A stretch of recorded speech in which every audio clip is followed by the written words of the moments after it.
ఒక అందమైన చెరువులో ఒక తాబేలు నివసిస్తూ ఉండేది. ప్రతిరోజు 2 తెల్లని కొంగలు వచ్చి అక్కడ చేపలు తింటూ ఉండేవి. కొన్ని రోజుల తర్వాత ఎండ వల్ల ఆ చెరువు ఎండిపోతూ ఉంటుంది.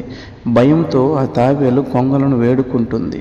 కొంగ బాబా, ఈ చెరువు ఎండిపోతుంది, నన్ను కూడా మరొక చెరువుకు తీసుకువెళ్ళమని వేడుకుంటుంది.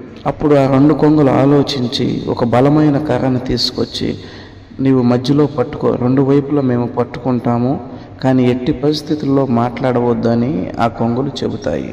ఆ 2 కొంగలు తాబేలును తీసుకొని గాల్లో ఎగురుతూ ఉంటాయి.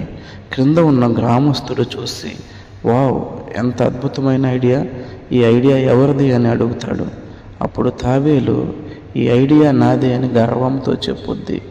వెంటనే తన నోటిలో ఉన్న కర్రను విడిచి నేలన పడుద్ది. కొన్నిసార్లు అనవసరమైన మాట మన జీవితాన్ని పాడు చేస్తుంది.